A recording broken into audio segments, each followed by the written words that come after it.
a continuación llegó el momento de las preguntas, de las dudas que puedas tener con relación a las misiones. Tenemos nuestros expertos que les van a contestar cada una de las preguntas que ustedes planteen. Y entonces tenemos como participantes en la mesa a Kerry Olson, a Daniel Ojeda, a J.C. Marker y al pastor de esta congregación, el pastor Humberto Martuchelli. Por favor, como moderadora de la mesa tenemos a Melissa Moreno. Siéntanse libres de plantear las preguntas. ¿Qué tal esta mañana con todas estas pláticas? ¿Cómo se sienten? ¿Qué tal de tener a todos estos expertos? Bienvenidos. Es un honor tenerlos aquí en nuestra casa. Es un honor también tener a nuestro pastor líder aquí para este panel. Me da mucho orgullo y mucho privilegio poder moderar esta mesa redonda. Así que bueno, voy a empezar yo con una de las preguntas que tenemos. Se pueden turnar ahí los micrófonos de todas formas, pero también queremos que ustedes sean participadores activos aquí en el público, allá en línea también sé que tenemos preguntas, así que los voy a invitar a todos, sin importar si estás presencial o en línea, a ser participantes activos para sacar todas nuestras dudas. Es momento de sacarle todo el jugo a nuestros invitados de honor, así que por favor seamos participadores activos. Entonces la primera pregunta es, describe el concepto de qué es ser un misionero en una frase y por qué.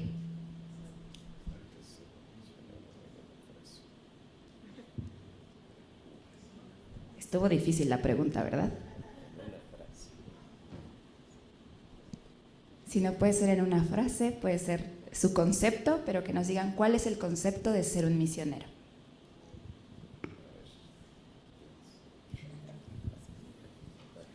Bueno, yo puedo decir que es un mandamiento que cumplir y no una opción para elegir. Eso es. Gracias. ¿Alguno de ustedes? ¿Alguien más?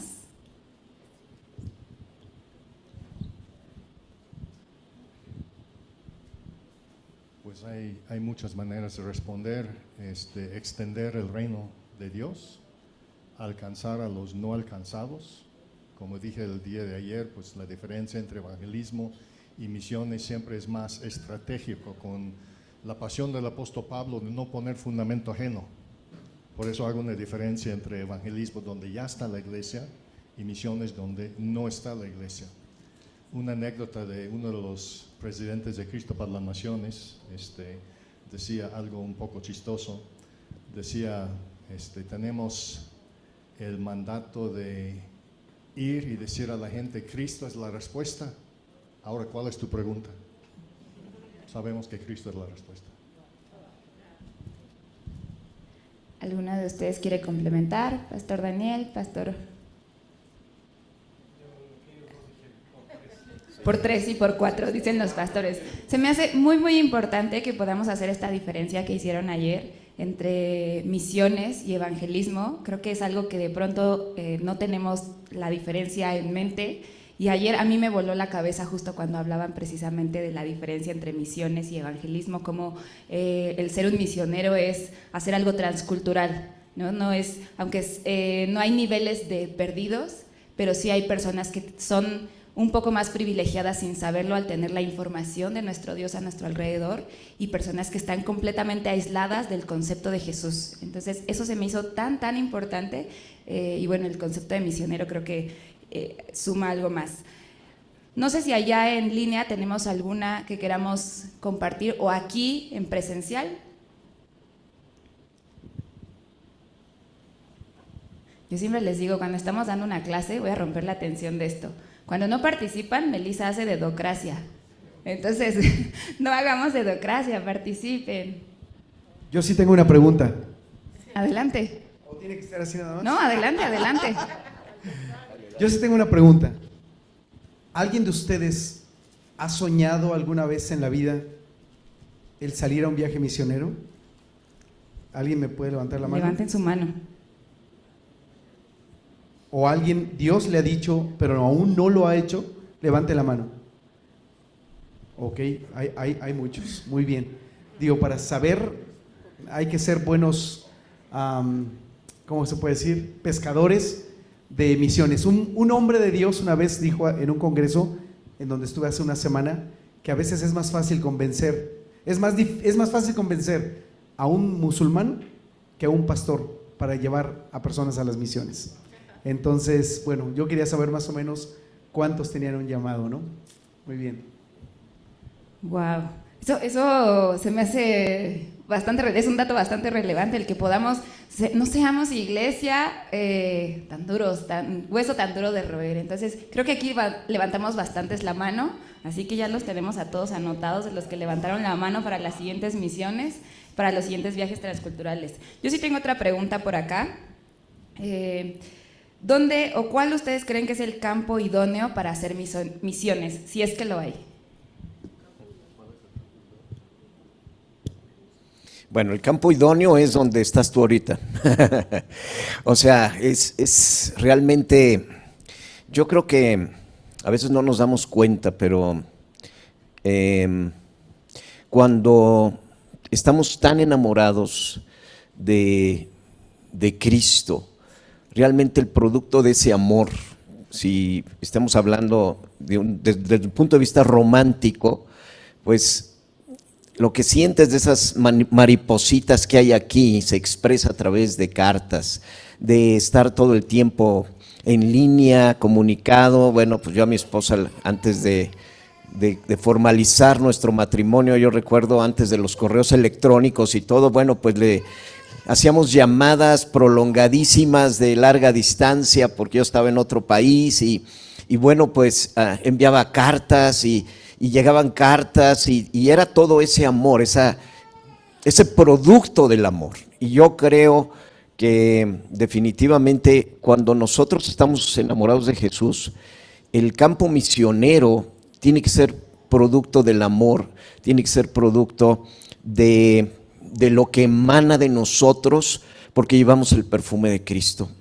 Y creo yo que el ser misionero, pues es algo para mí de lo más extremo que hay, porque es dejar mucho y es depender completamente de Dios en todo. O sea, ya escuchamos los testimonios y cuando tú comienzas a irte a ese nivel, en verdad estás a un nivel tan extremo donde ya te deshiciste de todo y te desprendiste de todo, que ya no eres tú sino Cristo en ti. Y creo que esa es la mejor forma de poder realmente expresar lo que somos en Cristo. Yo creo que cada iglesia tiene que explotar en esto. Una vez el hermano Wayne me dijo, iglesia que no es misionera no puede considerarse iglesia. Y eso en su momento no lo entendí, pero la misión lo tenemos que llevar a todos aquí. Por eso tenemos hoy pues capulines y tenemos también este lugar hermoso para ir a Manantial. No tenemos excusas para poderlo hacer y poder ser partícipes y ahí realmente poder explotar en lo que somos. Una vez que tú vas y pones el pie en uno de esos lugares, tu vida es transformada, ¿sí o no? ¿Verdad que sí? Y esa es la expresión de Jesús. Y ese es el amor que tenemos que tener por ellos. Amén. Yo quiero complementar en Hechos 8:4 dice, pero los que fueron esparcidos iban por todas partes anunciando la palabra. Creo que ese es el campo, todas partes, ¿no? Ok, creo que de lo que comentaban ahorita ambos, rescato y siento decir como al final, cuando te vuelves un misionero, es una consecuencia de haberte despojado de todo. O sea, tú puedes tener un llamado, así lo sentí ahorita con lo que decía el pastor Humberto, de profeta, de adorador, de maestro, pero puede ser un adorador misionero y puede ser un profeta misionero y puede ser, sí, como tu llamado puede estar complementado en gran consecuencia por ser un misionero. Y creo que cuando tienes ese llamado y además te vuelves un misionero después de haberte despojado de todo. Hay una gran bendición de poder ir a las naciones, a otras culturas, a otros lugares con otras personas, a llevar lo que Dios ha depositado en ti. Entonces, me gustó mucho la definición que dio el pastor. Muchísimas gracias. ¿Hay alguna pregunta aquí en sitio? Sí, hay adelante. una pregunta. Gracias. Buenas tardes, Dios les bendice. Dirigida al pastor Henry Alan Johnson. Bueno, creo que ayer dio una conferencia. Tiene un libro titulado No todos somos misioneros. ¿A qué se refiere con no todos somos misioneros? ¿En qué se cierne ese libro? Bueno, me gustaría conocerlo y conocer su punto de vista. Bueno, me doy cuenta que no estuvo anoche. Ahí está el libro para leerlo. No. Es sencillo. En el sentido evangelístico, todos somos misioneros o campo misionero, como decía el pastor. Quería añadir un poquito a lo que decía, porque hay un libro que recomiendo mucho, aparte de lo mío, se llama Pasión por las Almas.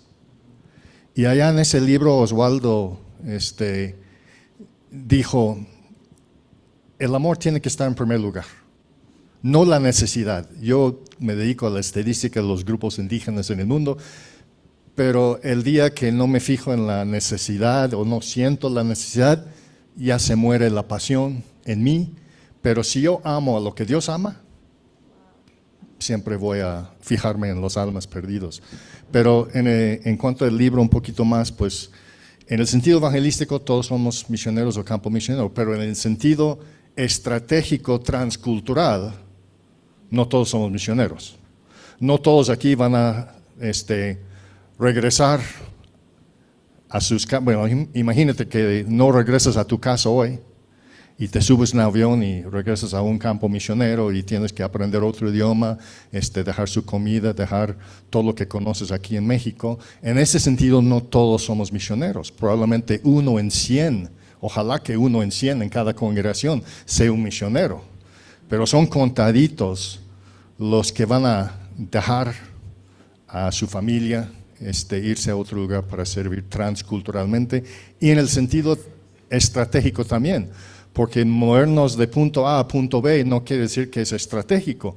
Yo siempre he dicho que ir de México a Guatemala, que tiene 10 veces más iglesias, no es estratégico. Tal vez te llama a hacerlo en un sentido evangelístico, está bien, pero no es estratégico porque hay 10 veces más iglesias en Guatemala que acá, y mejor que vayamos a España, que tiene 12,000 pueblos que todavía no tiene una iglesia.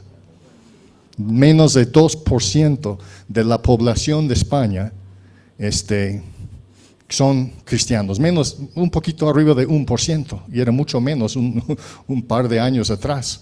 Entonces España, aunque hay libertad allá, pues se considera un grupo no alcanzado cuando es de 2% menos, y de esta cifra podemos hablar, pero ahí tenemos todo un país, España, pero tenemos muchos otros países y grupos étnicos que tienen menos de 2% de cristianos, pero España es un buen ejemplo haciendo el contraste con Guatemala.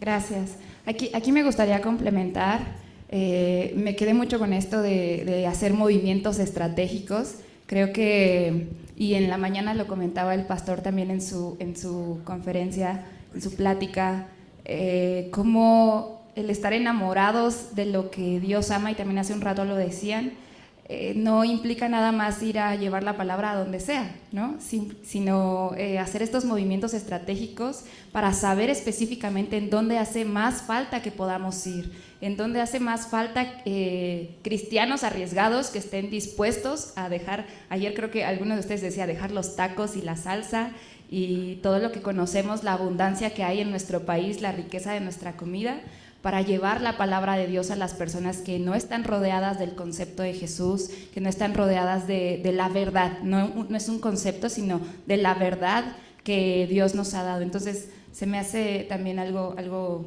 muy, muy bueno. Y no sé si acá teníamos otra pregunta. Exacto, gracias. Yo quería preguntarles, cuando ustedes tuvieron el llamado a ser misioneros, ¿cómo llevaron a cabo el invitar a la familia, ese se me hace un tema interesante porque pues no fue para ustedes, no para toda la familia. ¿Cómo manejaron eso?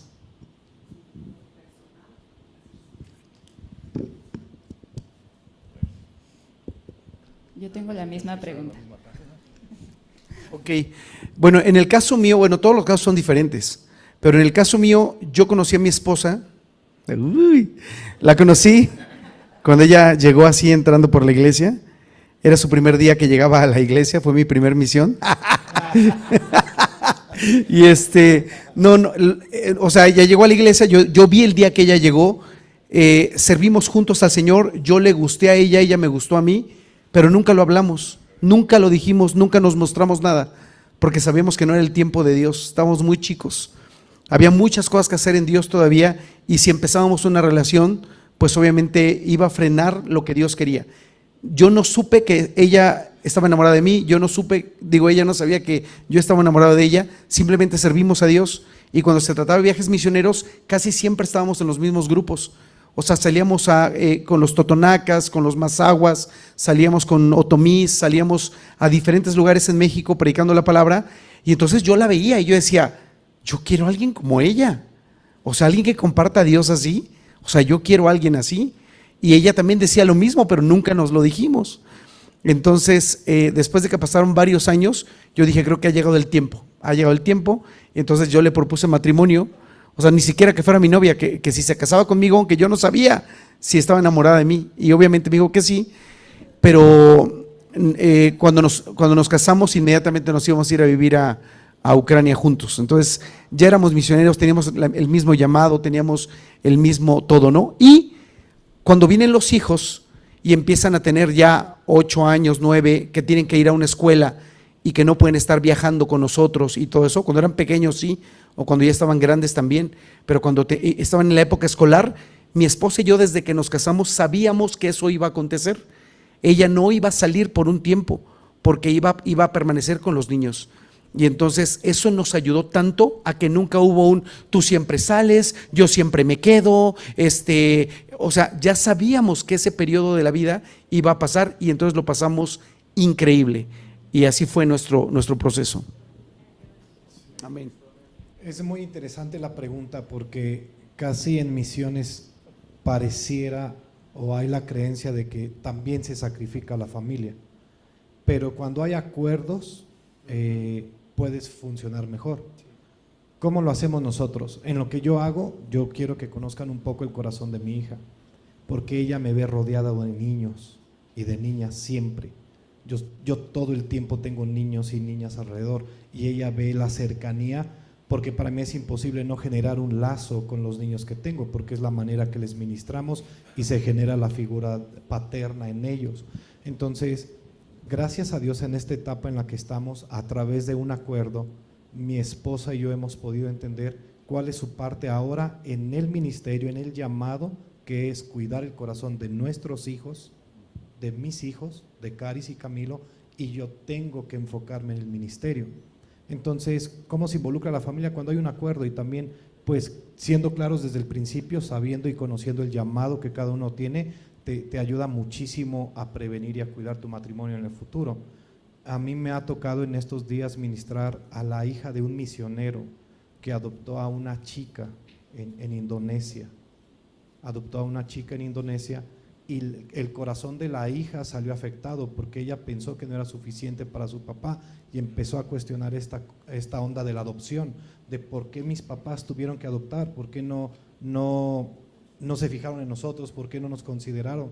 Y este misionero, predicando de Cristo, y su hija tiene tendencias musulmanas, que aprendió en los viajes misioneros donde su papá, en los países donde su papá estaba. Entonces es muy importante cuidar a la familia, porque al fin del día es nuestro primer llamado y nuestra primera responsabilidad, y tienes que entender en qué punto estás, como lo decían, y saber qué es lo que viene. Yo sé que un día a lo mejor yo voy a ser el que va a tener que cuidar a Caris y a Camilo, porque sé que va a venir el tiempo donde mi esposa va a ser usada por Dios y va a ella a poder estar, ahora yo de este lado, ¿no? Del otro lado, yo cuidando a Caris y a Camilo atrás y ella en una silla dando una conferencia. ¿Me explico? Pero es a través de los acuerdos que puedes involucrar a toda tu familia y sobre todo respetando el llamado de cada quien que no seas una piedra de tropiezo o una carga para el uno para el otro, ¿no? Sí, la familia manda, yo lo resumo así. La familia manda. Y para mí siempre va a ser primero mi esposa, mis hijos, que porque finalmente en el llamado, o sea, yo lo veo así, Dios es tan hermoso que no va a provocar Él un yugo desigual. El yugo desigual lo metemos mucho en la iglesia y lo hemos satanizado en, no, pues es que Él es de una religión y Él es de la otra y ella es de la otra, entonces no va a funcionar. No, para mí es todavía más profundo que esto, es cuando no estamos en común acuerdo. Yo no creo en un llamado cuando no hay un común acuerdo, porque lo primero que Dios protege es el matrimonio y es la familia.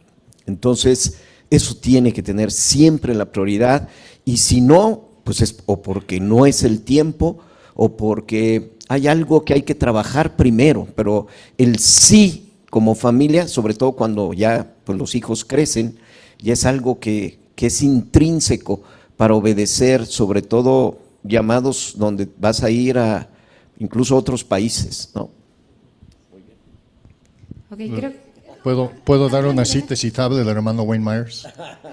En su voz, no.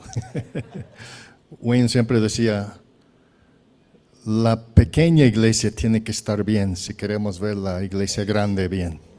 La primera, la pequeña iglesia, la familia. Wow. Nada que complementar ahí. Creo que, como dijo el pastor, la familia manda, y ahorita justo también lo acaban de decir, nuestro mayor ministerio siempre va primero la familia. Entonces, pues, no voy a complementar nada más. Hay una pregunta muy interesante en línea, se las voy a compartir, que dice: ¿qué pasa cuando he tenido esos sueños de verme hablando de Jesús en otros países, pero lo he contado a mis pastores y me dicen que no tienen para apoyarme y que no me mueva, que mi misión es en mi casa y en mi entorno nada más? Les comenté que yo no les estaba pidiendo dinero, solo algún contacto seguro para poder ir, pero me dijeron que no y que como mujer soltera no podía irme. Y sigo y he seguido orando y sigo teniendo sueños. Bueno, pues a ver, yo... Bueno, primero vamos a la primera frase, que es, he tenido sueños, pero no tengo como los medios para ir. Y acostumbrémonos que así trabaja Dios. Si tuviéramos los medios, pues digo, cualquiera iría, ¿no? Pero las aventuras con Cristo suceden cuando no tenemos nada. Por ejemplo, este lugar, pues nunca nos imaginamos tenerlo aquí, pero Dios sí, ya lo tenía planeado desde que se estaba construyendo este centro comercial. Nosotros no teníamos los medios, y cuando firmamos el contrato teníamos el 20% de lo que se necesitaba para adquirir este lugar, pero ya era designado de parte de Dios desde que se estaba construyendo, y Él tenía esos medios. Igual con los sueños misioneros y con los sueños de un emprendedor, que trabajamos tanto con ellos, donde dicen, es que no tengo dinero. Pues si Dios te llamó o Dios puso eso en tu corazón, prepárate, porque eso va a suceder y te vas a asombrar la manera y las formas como Dios va a proveer. Ahora, yo creo que también influye, hay iglesias que a lo mejor muchas, como decíamos ahorita, no tienen el corazón misionero. Hay otras que te van a obligar a que seas misionero. Hay otras que, bueno, pues son totalmente institutos bíblicos. Hay mucho aquí, y lo que tenemos que ver es que en determinado momento mi llamado, pues es mi llamado, ¿sí? Y yo tengo que ver y aconsejarme con los pastores y saber también qué es lo que Dios está poniendo en sus corazones. No es un no, tiene que ser algo orado, tiene que ser algo de, a ver, a lo mejor ahorita no es el tiempo por esto, porque pues yo te veo de esta forma, pero tiene que ir respaldado también por una justificación bíblica en ese sentido.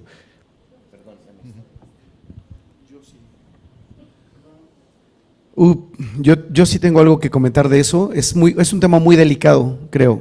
Siento yo que es muy delicado, y aún lo que podamos hablar de aquí puede traer mucha repercusión, sobre todo para la persona que nos está escuchando. El pastor acaba de decir algo muy, muy importante. Yo tengo que saber que esos sueños son de Dios. O sea, es lo primero. Yo necesito saber en un encuentro personal con Dios que su Espíritu Santo a mí me diga que me quieren las naciones. Punto. O sea, una vez que Dios me dijo lo que Él quiere, yo lo tengo que someter a mi autoridad. Tengo que darlo a conocer. Esto es lo que Dios puso, esto es lo que Dios me ha hablado, esto es lo que yo quiero hacer de parte de Dios. Si tu pastor te dice espera, ok, yo voy a esperar lo suficiente como una persona que sabe estar bajo autoridad. Pero cuando ya ha pasado mucho tiempo y ya nunca hubo una respuesta, nunca hubo un algo, es importante que sepamos que sí, así como la primera iglesia es la familia, también a quien obedecemos primero es a Dios. Y yo voy a obedecer a Dios o voy a obedecer tal vez a un pastor que no quiere que yo lo haga. Yo siempre aprendí en mi primer libro que leí cuando me convertí, que es Perfil de 3 monarcas, que decía que yo voy a obedecer a mi autoridad hasta que mi vida esté en riesgo. Y eso fue lo que hizo David. David fue obediente al rey Saúl a pesar de todo lo malo que el rey hacía en contra de David. Y entonces, cuando el rey trató de matarlo con las flechas, él huyó. Entonces, yo no voy a morirme en un lugar sin cumplir lo que a mí Dios me ha pedido. O sea, mi pastor es mi autoridad delegada de parte de Dios, pero no es Dios. No sé si me explique, es por eso digo que es muy delicado esto, ¿no? Yo por muchos años tenía el deseo en mi corazón de poderme ir a la ex Unión Soviética, y mi pastor me decía, no es el tiempo, no, mi corazón se desgarraba, no, es que ustedes no entienden mi llamado, mi pasión. Y me dijo, no es tiempo. Y me desesperé, me cansé, lloré, sufrí, me enfermé y todo porque no se daba el momento. Hasta que un día me dijeron, ahora es tiempo. Y entonces me fui con un respaldo de parte de Dios impresionante. Pero si ellos me hubieran dicho siempre no, yo hubiera obedecido primero a la voz de Dios y después a la voz de los demás. Sí, aquí yo quiero complementar algo. Hay muchísima razón en esto. Yo te animaría a que no confirmes tus sueños, sino que los empieces a aplicar. Porque hoy en día los recursos no son una limitante. Yo mi primer viaje misionero lo pagué vendiendo pulseras a 10 pesos y logré juntar 80,000 pesos vendiendo pulseras. Entonces el recurso no es como la mayor limitante. Tus pastores tampoco. Creo que estás limitada en que no estás viviendo tu sueño, y tu sueño tal vez no se va a cumplir cuando estés en el país que estás soñando. ¿Me explico? A lo mejor es momento de comprobar tu sueño iniciando en tu propia iglesia, con el fuego que tienes, saliendo a hacer evangelismo, preparándote a lo mejor al lugar donde Dios te quiere enviar. Va a ser un lugar donde va a necesitar una preparación para que hables otro idioma. Empieza en eso, en lo que tu sueño se cumple. Entonces comprueba tus sueños, aplica tus sueños y vive tus sueños. Esto es lo mejor que puedes hacer para que la decisión de tus pastores pueda cambiar. Yo hace poquito teníamos a un chico llamado Denis, alguno de ustedes los conoce, está en ESEA, él pudo ir a Brasil. El fuego en su corazón es Brasil, por muchos años estuvo en Brasil, él tenía muy buen trabajo, Denis, y se acercó conmigo y me dijo, quiero ir a Brasil, y yo le dije, siento que no es de parte de Dios, espérate, y se frustraba y yo lo veía. Yo 3 veces le dije que no era el tiempo. En una plática con Pastor Martuchelli salió la oportunidad para ir a un viaje. Ya Denis estaba de tiempo completo, él ya había renunciado y había decidido creer, el vivir por fe. Entonces él se fue a Brasil sin ni un peso en la bolsa y Dios lo llevó totalmente a Brasil. Me explico, no fue en el momento donde sus fuerzas y su confianza estaba en los recursos que él tenía, fue dependiendo de Dios totalmente. Algunas ocasiones los no también son parte del sí de Dios para tu vida. ¿En qué depende? ¿En qué se marca la diferencia? Cuando te aferras al sueño y vives el sueño. Prepárate, un no es definitivo.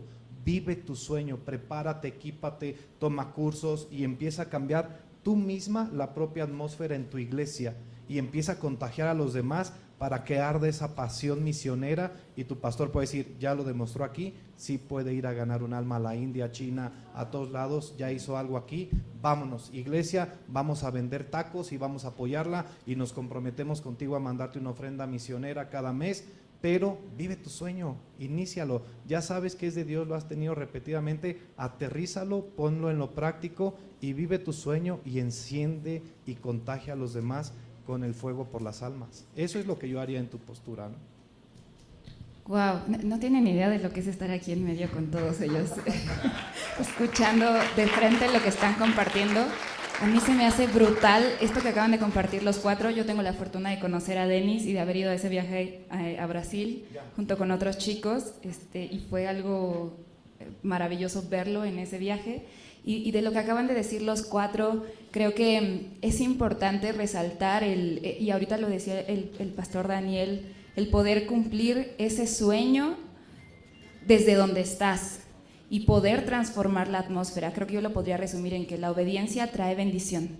Es algo que yo he vivido y que sin importar si es al pastor, la autoridad a la que estés sujeto o sujeta, en este caso a la chica que nos hizo la pregunta, siempre, siempre la obediencia trae bendición, y cuando es una puerta que Dios abre, no hay poder humano que la pueda cerrar, y cuando no es de Dios, tampoco va a haber poder humano que la pueda abrir. Entonces, siempre orar en eso, creo que sería lo que yo rescataría del resumen de lo que dijeron todos, y pues nada, eso, la obediencia trae bendición. Hay, creo que por acá una pregunta más. Acá hay una. Ah, acá. Y sería la última, me parece, con el tiempo. Ok. De que han tenido un viaje donde su vida ha estado en peligro, ¿cuál fue y qué hicieron? Una aventura o una misión en donde su vida haya estado en peligro, ¿cuál fue y qué hicieron? Ya me los pusieron en jaque aquí. Todas, dicen. Pues creo que cada viaje tiene alguna cosa. A mí me pasó en Pakistán que en una zona que es de formación de escuelas yihadistas, que pues obviamente tenía que bajar todas las aplicaciones, tenía que quitar todos los WhatsApp, tenía que quitar toda conexión a internet, tenía que hacer todo porque era muy complicado esa zona en la que estaba. No hay iglesias, no hay grupos, no hay nada. Y entonces esa zona es muy observada por mucho celo a la formación de escuelas yihadistas de esa zona. Entonces el último día, cuando ya me llevaban al aeropuerto, nos pararon en un retén, pero fue tan rápido que no hubo tiempo, de los cuatro que veníamos en el carro, que no hubo tiempo de decir, apájate, no diga, ¿qué hacemos? O sea, no había tiempo en fotos. Yo llevaba fotos del trabajo con los niños esclavos y todo eso, y entonces, estaba así, ya no podía borrar nada. O sea, nos pararon en ese momento, yo tenía aquí el teléfono con todas las fotos de los niños esclavos y todo, y entonces ahí dije, Señor Espíritu Santo, o sea, tú me trajiste, o sea, tú me sacas, tú me libras, ¿no? Tú me libras, yo sé, o sea, bueno, no había tiempo de pensar nada, ni hablar entre nosotros. Entonces estábamos así, y yo por dentro, pues Señor, tú me trajiste, ¿no? Tú me trajiste. Quiero regresar todavía a México. Y entonces, en ese momento cuando dicen, salgan del auto, vamos a revisarles. Y entonces, en ese mismo momento paran a un auto nuevo, de lujo, increíble, un carro al lado, lo paran al lado de nosotros, y la policía de Pakistán voltea a ver el carro, se sorprenden y todos, igual que aquí, ¿no? Que la policía le haría lo mismo. Así como que, se voltearon y fueron al carro y nos dejan a nosotros solos con la puerta abierta y adentro. Y era noche, o sea, eran como las 12 de la noche. Entonces les digo, vámonos. ¿Qué? Vámonos. Cierra la puerta. Y entonces le hizo así, cerró la puerta y nos arrancamos despacito y nos fuimos. Nadie se dio cuenta, nadie lo notó, ¿no? Fue una de esas veces que dices, Dios, aquí estuviste, ¿no? Y bueno, fue una de esas que tú preguntas. Yo puedo añadir que siempre viajo con nacionales. El domingo voy a Senegal y ahí en el aeropuerto me están esperando amigos de Brasil, de Senegal y gente local ahí, misioneros que han pasado muchísimos años allá y no me van a poner en riesgo. Entonces yo confío en ellos. Entonces es un descanso para mí en un sentido. Y la verdad es que en el mundo hoy en día no hay ningún país donde no hay la iglesia.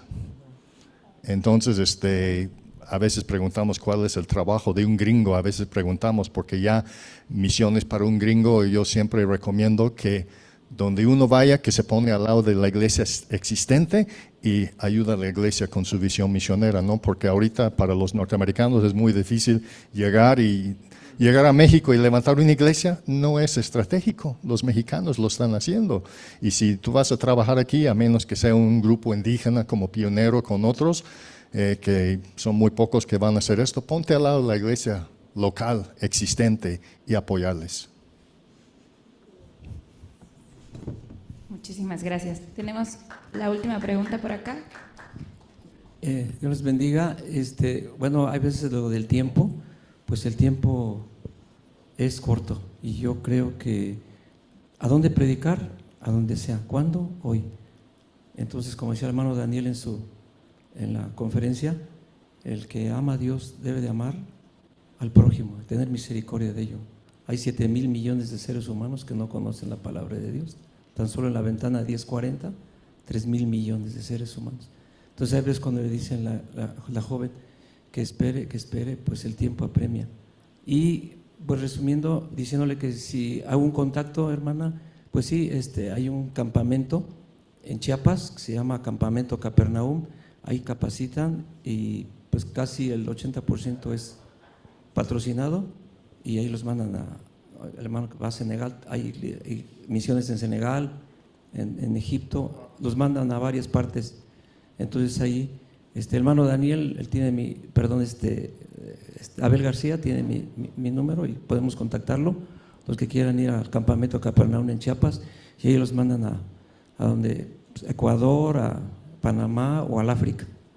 Entonces, Abel tiene mi contacto. Dios les bendiga. Pastor Pascual Uribe, Sones, para servirles.